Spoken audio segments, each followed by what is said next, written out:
The sky over Milwaukee, Wisconsin, hung heavy that afternoon, but the wind sweeping through the wide streets carried more than just dust and dead leaves. It felt like it was ushering in change.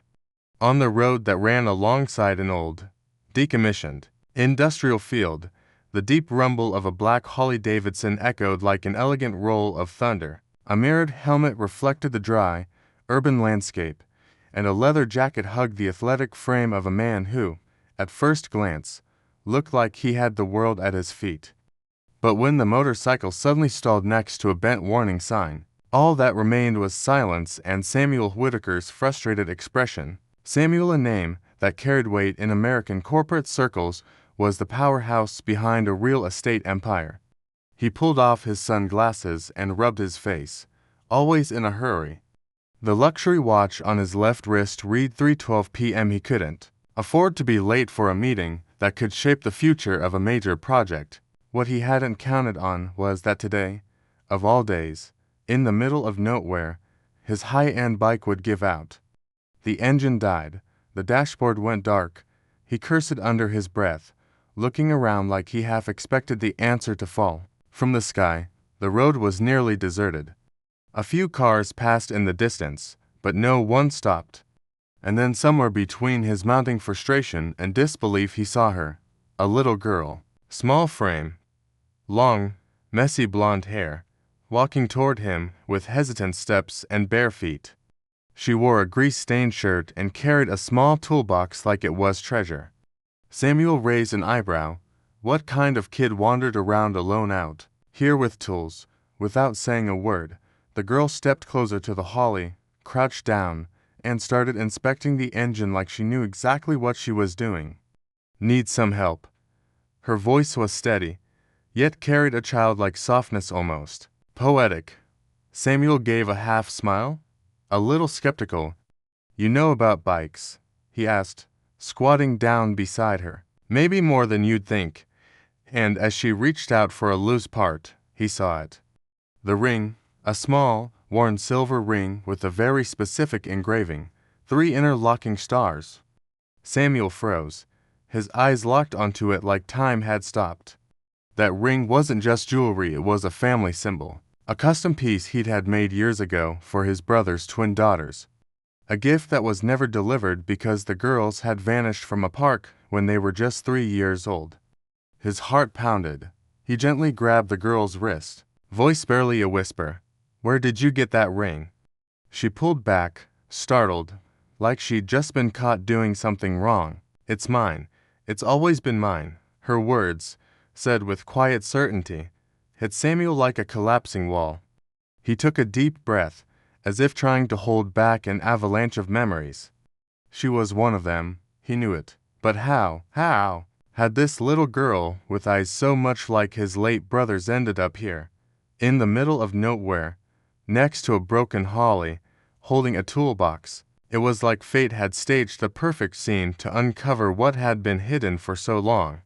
Samuel had no idea where to begin. He didn't want to scare her. More than anything, he couldn't afford to lose this chance. For the first time in years, he felt like he was exactly where he needed to be, even if he had no clue what to do next. As the girl turned her attention back to the engine, her movements surprisingly natural, Samuel stepped away slightly, his phone trembling in his hands. He dialed an old number. Caleb ... he murmured. I think I found Clara, the Hollies. Engine finally growled back to life under Clara's small, skilled fingers. She gave a quiet smile when she saw her improvised fix had worked. Samuel stood beside her, watching in silence, absorbing each of her movements with a kind of dazed reverence. It felt like watching an ordinary miracle unfold right in front of him. But what had seemed like a curious little encounter took a sudden, almost surreal turn when he noticed something else, something he never expected. A worn silver ring, resting on the girl's hand, etched with 3 tiny interlocking stars. Samuel stepped closer, his eyes locked on her hand. It couldn't be. That ring was one of a kind. He had ordered 2 of them himself, one for each of his brother's newborn twin daughters. A symbol of the inseparable bond between them. The rings were supposed to be given to the girls on their 3rd birthday, but the world had fallen apart before that day ever came. There'd been a tragedy at the park. A single moment of distraction and both girls had vanished. Chloe had been found months later, taken in by a couple who thought they were rescuing her. But Clara had disappeared without a trace. Swallowing hard, Samuel pointed at the ring, his voice tight. That ring, where did you get it? Clara looked up, cautious. It's mine, she said, pulling her hand close with an instinctive reflex. It's always been mine. The words were simple, but they hit Samuel like a blow to the chest. It wasn't just the ring. It was the way she looked at things, her curious posture, that small habit of biting her lip when she was thinking, familiar traits, too familiar to be coincidence.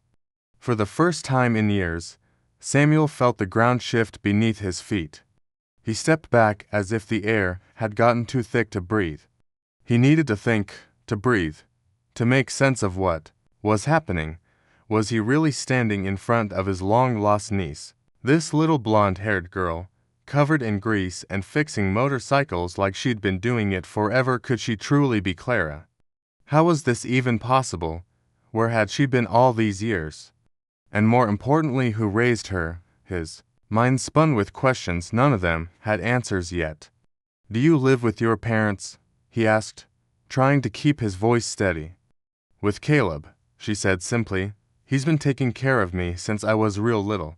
The name didn't mean anything to Samuel, but the way she said it did. There was affection in her voice, gratitude, safety.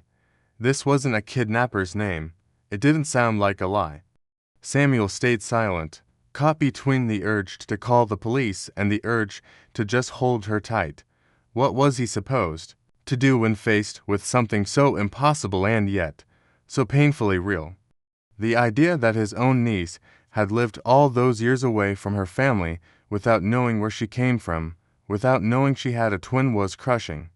And the strangest part, this reunion didn't happen because of a high-tech search team or some long-awaited miracle. It happened because a little girl saw a man stuck on the side of the road with a broken motorcycle and chose to help. Because, as far as Samuel could tell, she'd been raised by someone good. Someone who taught her empathy, who taught her courage, who taught her how to use her hands and her heart. Samuel rubbed his face and looked at the running engine. You're really smart, you know that, he finally said, his voice quiet and tight. Clara just shrugged. Caleb says fixing things helps fix the world. Samuel swallowed hard again. He didn't know if he was about to find answers or rip open old wounds. But he knew one thing for certain. Everything was about to change. He looked at Clara with a tangled mix of awe, sorrow, and deep admiration. He didn't have confirmation, not yet, but in his heart, he already knew who she was. And even though he had no idea who Caleb really was, he knew one thing. He owed the man everything, because for reasons he couldn't yet understand, this little girl had survived. And somehow, she'd thrived. Now, Samuel had to figure out how to step into her life without breaking the world she had built. Clara grew up without answers. She never really knew where she came from or why. Her earliest memories started after age 3. There were flashes. Yes, a park with tall grass, hands that didn't belong to Caleb, the sound of laughter in pairs. Sometimes she dreamed about it, but woke up feeling like the dream had slipped through her fingers before she could catch it. For Clara, the world began in a garage. The smell of grease, the clinking of tools against metal, the tired but always gentle look in Caleb's eyes, the man she called Dad. Caleb had found her one late afternoon, alone near an abandoned park on the edge of the city. She barely spoke a word. She was barefoot, dirty, hungry, but she didn't cry. Her steady, frightened stare hit him like a weight he never asked for but never once considered letting go. He took her in, and even though he had no idea where she came from, he gave her a future. He didn't tell anyone. Didn't contact the authorities. To him, keeping her safe mattered more than red tape. The garage became a home, a school, a safe haven. Clara learned how to speak again with him. how to trust people, how to take apart and rebuild a carburetor like it was a puzzle. But Caleb didn't just teach her about mechanics, he taught her dignity. They didn't have much, but they shared everything. On tough days, she saw him tighten his belt so she could have more to eat. On cold nights, he'd pretend he didn't need the old blanket and let her keep it. And through every act, Clara absorbed lessons no book could teach: loyalty, courage, empathy. Despite growing up in a rough setting, Clara developed a rare kind of sensitivity. She noticed everything: the silences between people, the unspoken looks. She didn't have many friends, but the bonds she did form ran deep. There was a quiet loneliness inside her, something that had grown with her over the years. It shaped who she was.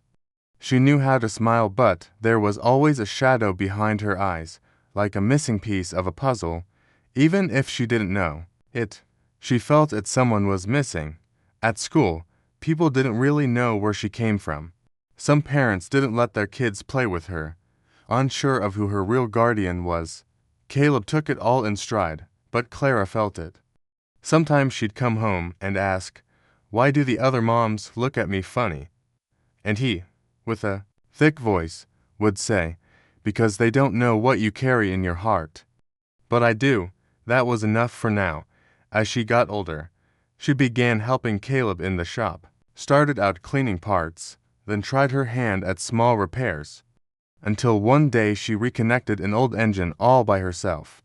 Caleb went quiet for a long moment before finally saying, "You've got an artist's hands, sweetheart." She never forgot that. Whenever she was sad or angry, she'd go to the garage, work with metal, get her hands dirty, and little by little, she'd find herself again. Clara didn't know what it meant to be rich. She never had expensive dolls, or new clothes, or vacations, but she was rich in other ways. She knew the value of trust. She understood how a small act of kindness could turn someone's whole day around. And that's why she stopped on that road when she saw the broken luxury bike. She had no idea the well-dressed, irritated man surrounded by fancy gear was part of her past.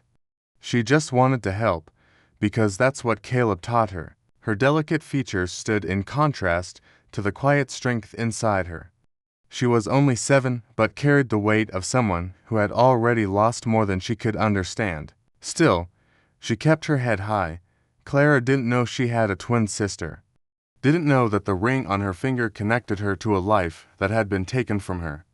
But inside her, something pulsed, a silent call, a constant sense that something or someone was missing. Even with Caleb's warmth and care, life was never easy for Clara. The garage they called home was always on the brink of shutting down, bills piled high, tools worn past their prime, and barely enough work coming in to keep the lights on. Caleb did everything he could, but the customers were few and far between, and most of them didn't pay what the job was worth. Clara would sometimes eavesdrop from behind a door while Caleb tried to negotiate with the electric company to avoid having the power cut off. Every school report card she brought home came with the same quiet fear: would there be money for notebooks next month? At school, she faced invisible battles too. She was the only kid who didn't know the name of the hospital where she was born, the only one with no baby pictures to pin on the class photo wall. "So, where's your mom?" They'd ask it like it was just small talk, but it carried a sharpness dressed as curiosity. Clara would smile, dodge the question, sometimes make something up. Said her parents were truck drivers, always on the road. But deep down, not having a real story weighed on her more than she let on. Even Caleb, as present and loving as he was, had his silences. He never explained exactly how he found her, and always looked away when she asked too much about the past. "What matters is that you're safe now," he'd say, trying to shield her from pain. But inside, uncertainty grew like unseen roots, and no matter how hard she tried to smile, there were days when all she wanted was to understand where she came from. There was also the weight of identity.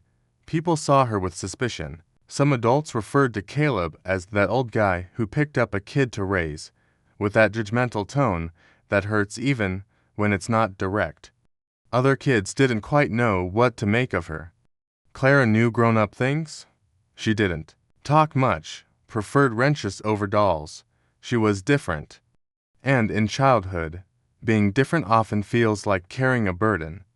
When she turned 7, Clara started sensing something was about to shift. She didn't know what exactly, it was just a feeling, like each heartbeat was nudging the world closer to a turning point. Old questions returned, louder than before. Do I have a real family? Is anyone out there missing me? She never said it out loud, but she wrote it, in notes, on scraps of paper, like she was sending messages to someone on the other side of a universe she didn't yet understand. That winter, things got harder. Caleb got sick for a few days, and Clara did her best to keep the garage running. That's when she took apart the engine of an old car and rebuilt it, all on her own. The customer, stunned, paid her double. Caleb was moved to tears and deeply worried all at once. You deserve more than this, old shop. Sweetheart, he said, voice thick with emotion. But Clara, without knowing it, was already closer to her true path than she ever imagined. Through it all, she developed a quiet kind of strength. She didn't scream.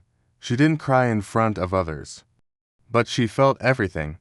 Her gaze was steady. Her steps, purposeful. When she saw injustice, she burned with anger. When someone helped someone else, her eyes would shine. She had a moral compass that never wavered, like some part of her soul already knew what was right and wrong, even if she didn't yet know who she truly was. And that's exactly why she stopped on that road to help Samuel. He looked lost, frustrated, alone. Clara knew that feeling. She lived it almost every day, even if she didn't say it out loud. She didn't want anything in return. She just wanted to fix what was broken. She had no idea that on that day, while adjusting the wiring of a luxury motorcycle, she'd also begin to repair the story of her own life. That night, after helping Samuel on the road, Clara went back home unaware that she'd just taken the first step toward a new life. Caleb was waiting, sitting on the old wooden chair out front, wiping down a worn spark plug.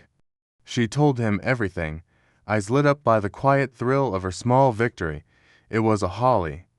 One of those you only see in posters. I fixed it, and he looked at me kinda weird. Caleb just nodded, his face calm, but deep down, he was unsettled. Samuel, on the other hand, didn't sleep. He dug through old files, blurred photos, and newspaper clippings with headlines like, "Twin girls vanish from Milwaukee Park." His mind swung between disbelief and an aching certainty. He called his sister Chloe's mother and finally said, "I think I found Clara, but how do you tell that to a child? How do you not destroy the only life she's ever known?" Something inside him warned. One careless move could cost more than money this time. The next day, he went back to the garage. No luxury watch, no leather shoes, just simple clothes. He knocked on the door like any other customer. Clara recognized him right away. The curiosity in her eyes said everything. Caleb greeted him politely, though with quiet suspicion. Samuel said he wanted the bike checked again. Said he'd been impressed with the girl's work. Nothing more. He stayed for hours just watching Clara move between tools, as if she were part of the shop itself. The connection was unmistakable. It was in that quiet setting that Samuel had his first real conversation with Caleb. He asked how Clara had come to be there, who her parents were. Caleb answered with the steady tone of someone who wasn't hiding the truth but who also didn't have the full picture. He told him how he'd found her in the park, still a toddler, all alone. How he waited, looked for help, but no one ever came. And how he chose to care for her, to raise her, to protect her. "I never meant to steal anyone's child," he said, firmly. "I just couldn't leave her there that day." Samuel listened, fists clenched, torn between the urge to yell and the need to embrace this man. He could see it now. Caleb wasn't the villain. He was a father, not by blood but by soul. And that, painful as it was, deserved respect. Still, the question lingered. Did Clara deserve to know the truth? And if he told her, Would she accept it, or push him away like a stranger, trying to break apart the only life she knew? All the while, Clara watched from a distance, that sharp instinct of hers picking up on everything left unsaid. She felt something was different. The way Samuel looked at her, the long pauses, the glassy eyes. She felt it but didn't understand it, and that made her restless. For the first time, she started to ask herself, who am I, really? In the days that followed, Samuel began visiting the garage more often, sometimes to check on the Harley, sometimes just to chat with Caleb, and sometimes just to watch Clara from afar taming engines like she was taming the world. He tried to keep up the act of being just another customer, but Caleb wasn't fooled. "You're not here for the Harley," he said one day, without raising his voice. Samuel didn't answer. He just looked at Clara and whispered, "Maybe I'm here for something I lost a long time ago." That's when Samuel made a silent, but uncheckable decision. He had to find the truth. And if it turned out his heart was right, he'd do whatever it took to make up for the lost years, even if Clara never accepted him, even if she never called him uncle. Just seeing her alive, safe, grown, that alone was a second chance life was handing him, and this time, he wouldn't waste it. The bond between Samuel and Caleb grew slowly, carefully. They came from opposite worlds, one built on meetings and money, the other on grease and quiet, but something between them began to align, their care for Clara. Samuel never forced his presence. He watched. Caleb, in turn, could sense there was something different about this soft-spoken man with observant eyes. He wasn't just another curious customer. He was someone carrying questions, loud ones, even if he never said a word. Clara, even without understanding everything, noticed the looks, the long pauses, the way Samuel got emotional over the simplest things she said, how he held back tears when she laughed or shared a story from the garage. She began to trust him, but also to fear him. There was something hiding inside that growing bond, something she couldn't quite name. She started dreaming more, dreams of another little girl who smiled like her, who ran through a park, who held her hand. Dreams that felt so real, they hurt. When she woke up one late afternoon, Samuel brought a box. Inside were 2 tiny bracelets kept for years. "These belong to my nieces," he said softly. They were twins. Clara picked up one of them with trembling hands. "She wore this," she whispered, "the girl from my dream." Caleb didn't move. The connection was made. No DNA test, no certificate. Just a truth that was suddenly too loud to ignore. Meanwhile, at the Whitaker estate, Chloe, raised with every comfort by her biological parents, Michael and Elizabeth Beth, had started to feel a different kind of emptiness. She had grown up hearing about her missing sister, but over time, the pain had turned into silence. The only one who never forgot was Chloe. She kept a photo frame on her nightstand, a picture of 2 baby girls, side by side in their crib. And in secret, she talked to her sister every night before bed, like maybe, somehow, she could still hear her, like the bond hadn't really been broken. Michael and Beth carried their grief and guilt quietly.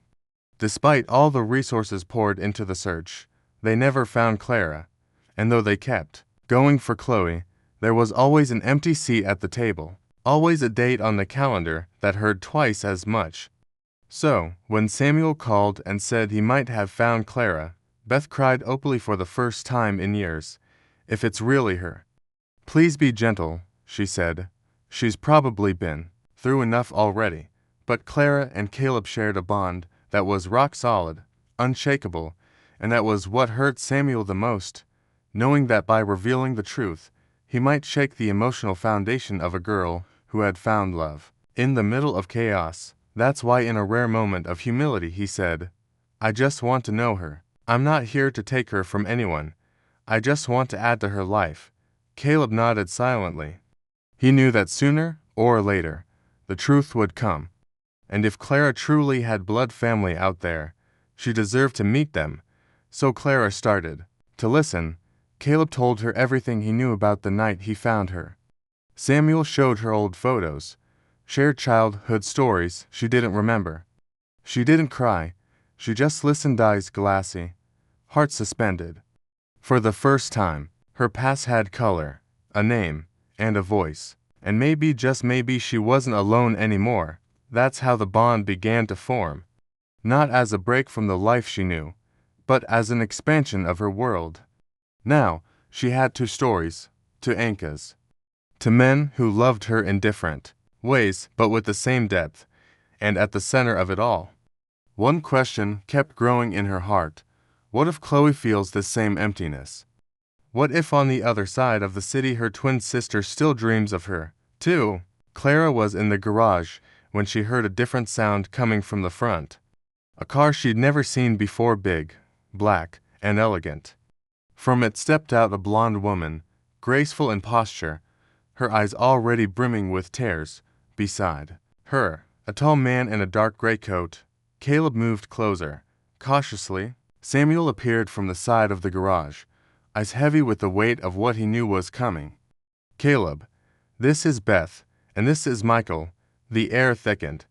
It was the first time Clara ever laid eyes on her biological parents without knowing they were her parents. Beth couldn't hold back her tears.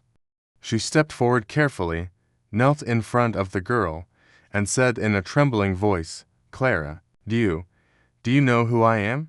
Clara took a step back, confused. Her heart pounded, her breathing quickened. She looked at Caleb, then Samuel.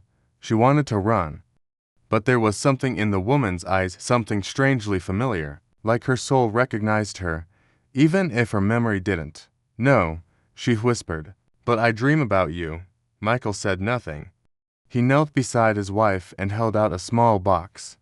Inside was a folded, time-stained letter, the one he had written on the day his daughters disappeared.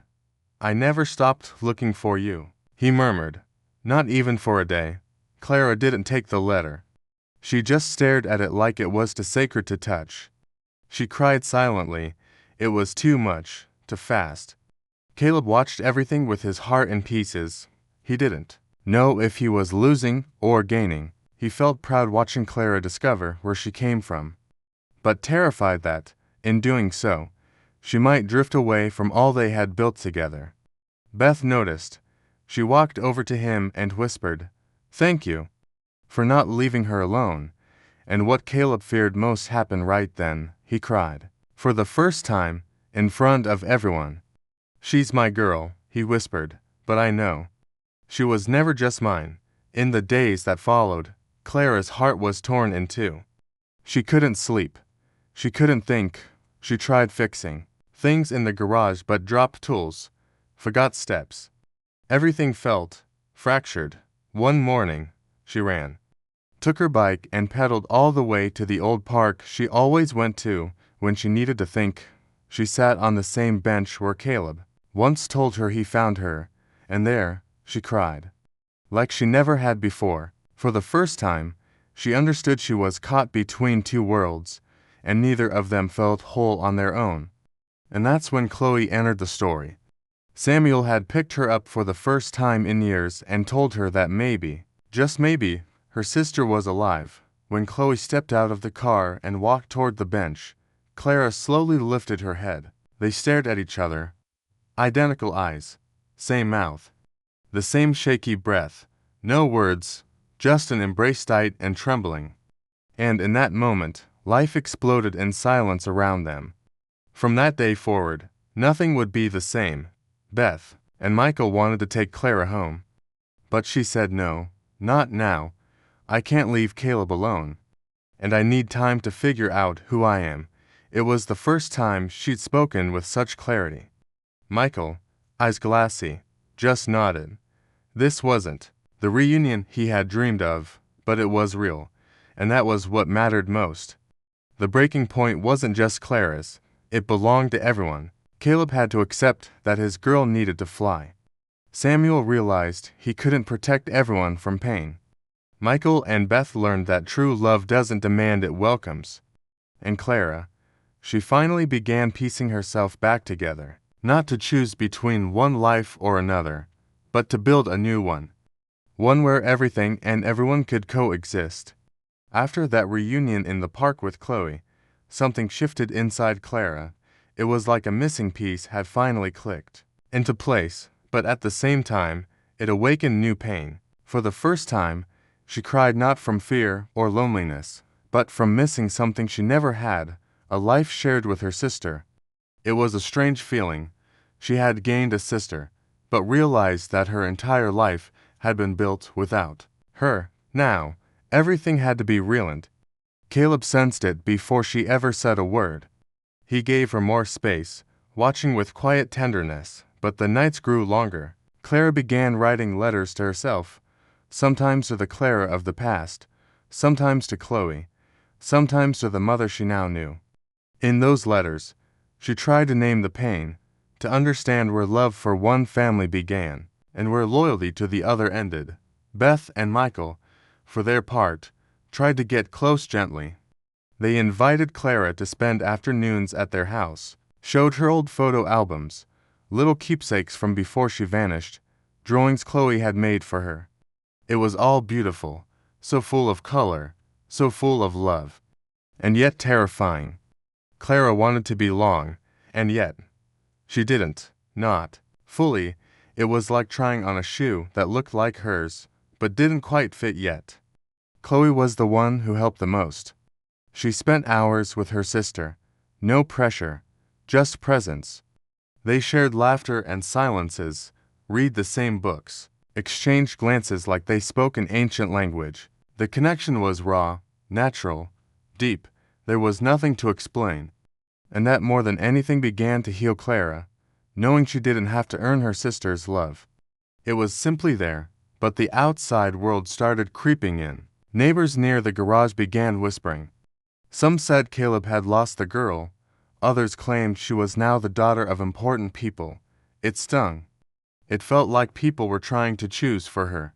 Caleb pretended not to care, but Clara noticed how he took longer to leave the house, how he avoided certain stairs. She felt it, and that's when she made a choice. She wasn't leaving. Not yet. So she proposed something new. She split her week between both lives. 3 days with the Whitakers. 4 days with Caleb.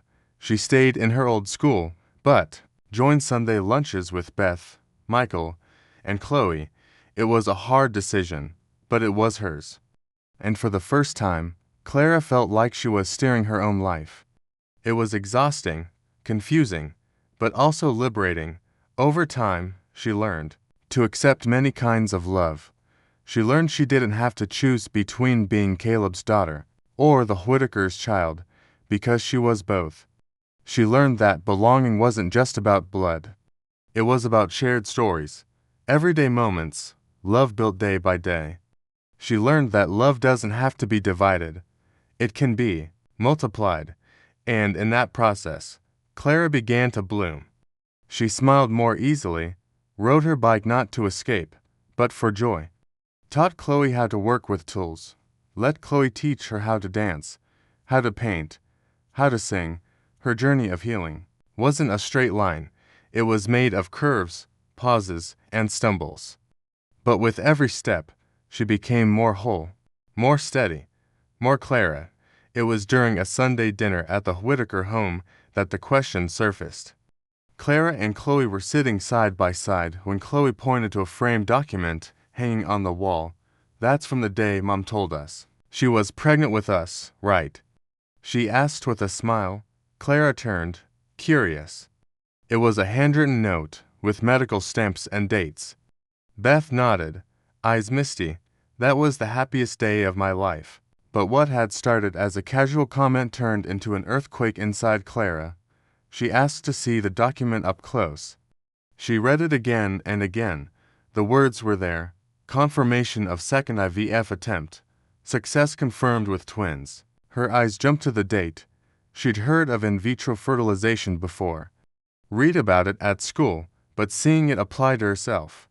It stung. Clara went silent. Beth, sensing the tension, said gently, "We waited so long for you too.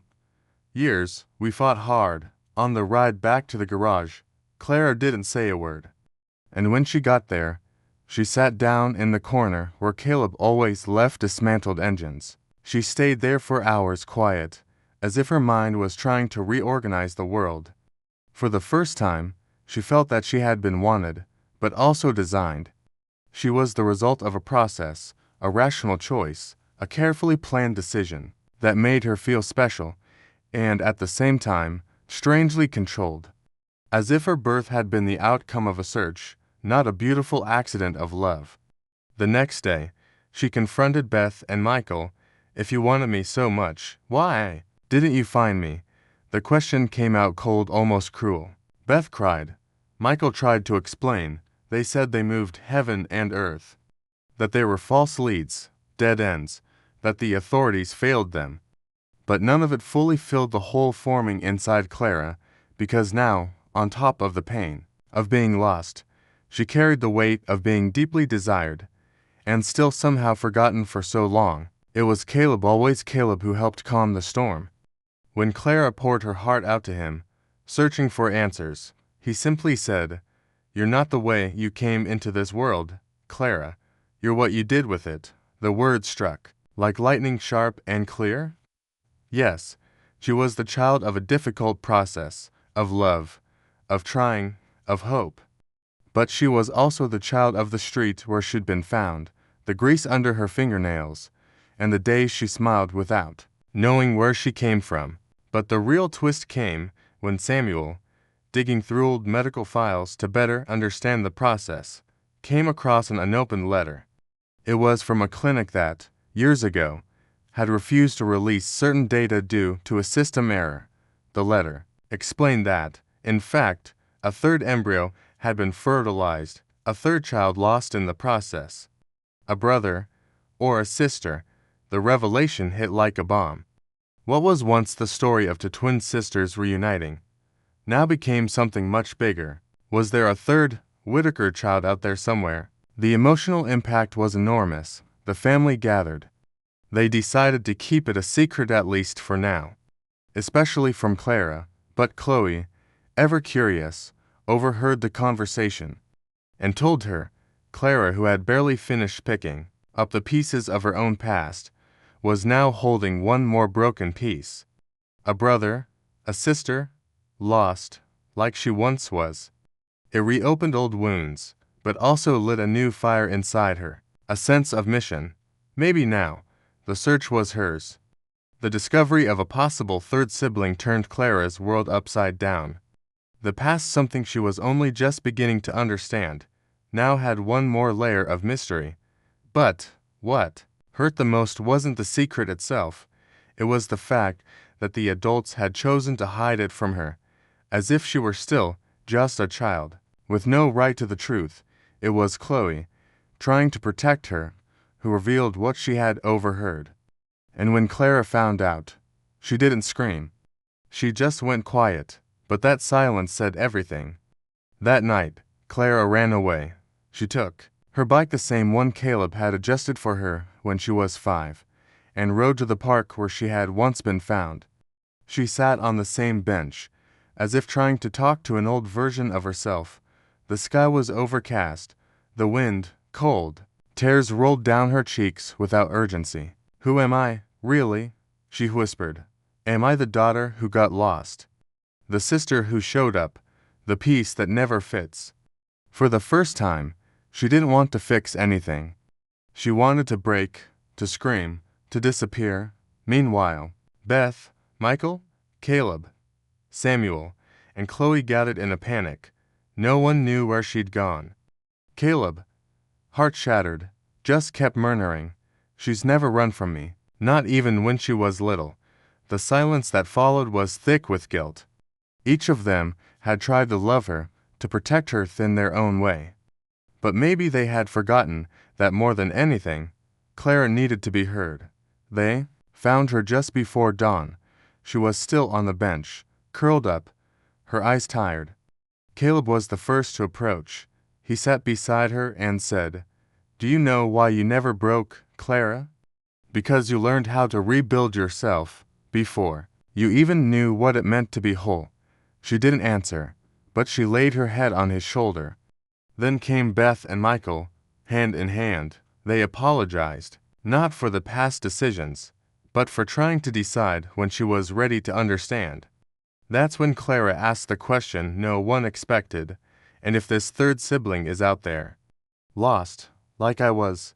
Silence returned, heavy, unavoidable. Samuel finally spoke. If they are, we'll find them. But this time together, and for the first time, the word together didn't sound like a threat to the life Clara had known. It sounded like a promise, like something that wasn't coming to take, but to complete.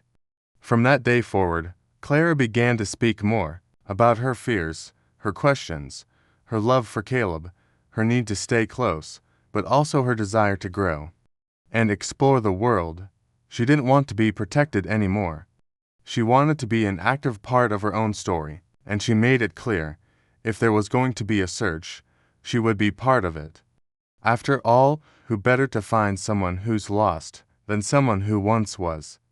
The final confrontation wasn't against villains, it was against silence, against fear, against years of buried pain.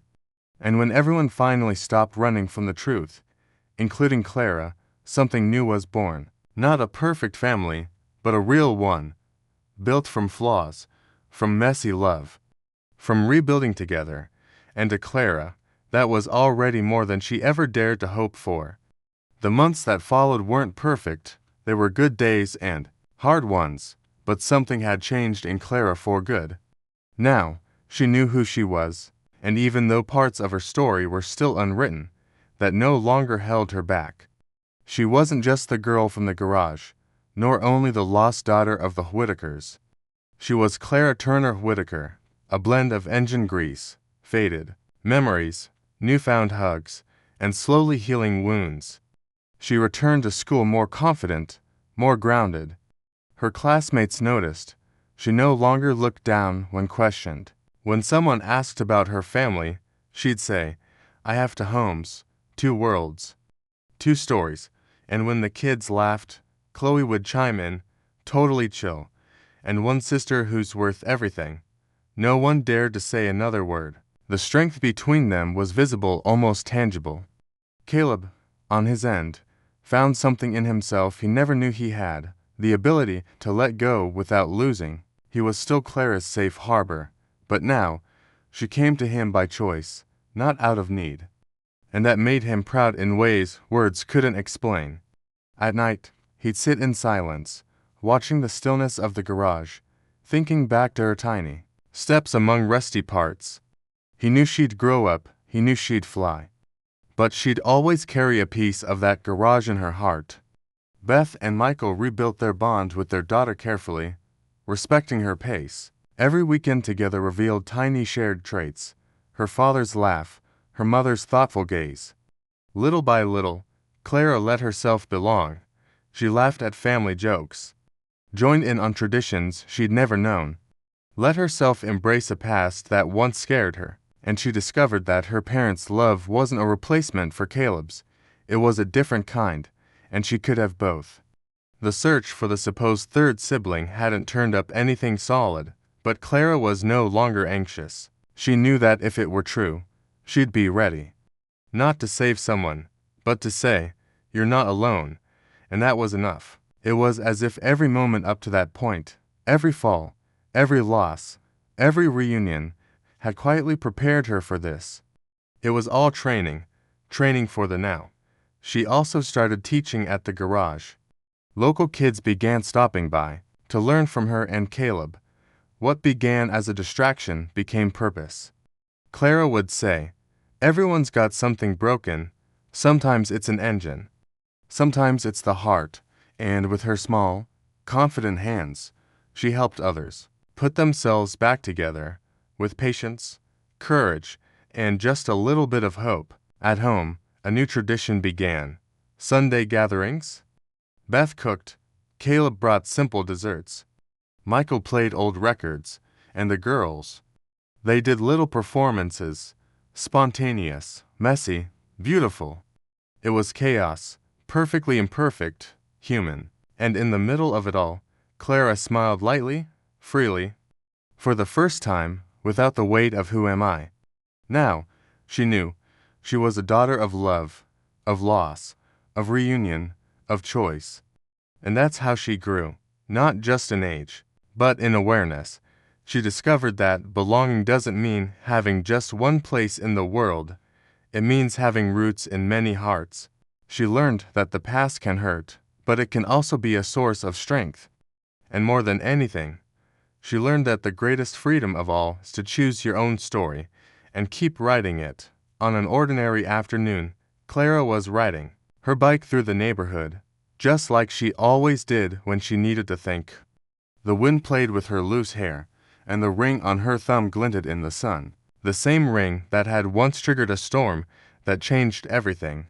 Now, it was more than just a clue from the past, it was a symbol of her journey, of the Clara who was lost, the one who was found, and the one who chose to walk on her own terms. She stopped in front of an antique store she'd never noticed before. Something pulled her in. At the back of the shop, a dusty picture frame caught her eye. A black and white photo of a woman who looked strikingly like her mother, and, beside her, a young boy. Etched into the foggy glass was an inscription, "For our baby, with eternal love." July 2017, Clara froze. That date was far too familiar. Her heart pounded. She asked the shopkeeper where the photo had come from. The old man, eyes weary, replied it was part of a donation from an abandoned house. No one's ever come for it. Clara swallowed hard. She walked out holding the photo, not knowing if she had just found another piece of the puzzle, or opened yet another door into the unknown. But this time, instead of fear, she felt something else, courage. For the first time, she didn't need someone else to fix everything. She could investigate, wait, choose. When she got home, Caleb was sitting on the porch. She held up the photo, without saying a word. He understood. "You want to search?" he asked. She nodded.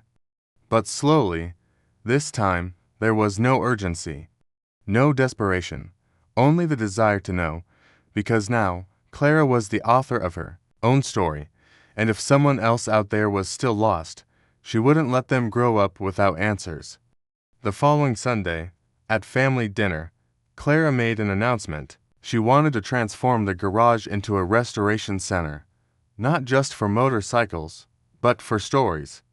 A place where kids and teens could learn to rebuild engines and themselves. Beth cried.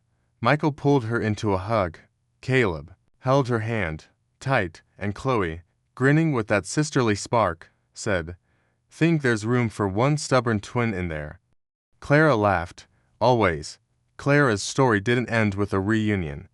It ended with a mission, one that had grown inside her, quietly to help others find their own missing pieces. She didn't have all the answers, and maybe she never would.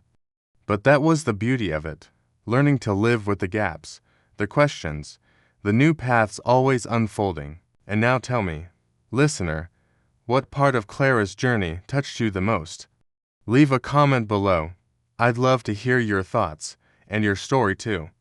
And don't forget to subscribe, turn on notifications, and follow along for more emotional journeys like this one, because sometimes, all we really need is for someone to stop on the road, look at us, and say, "I see you."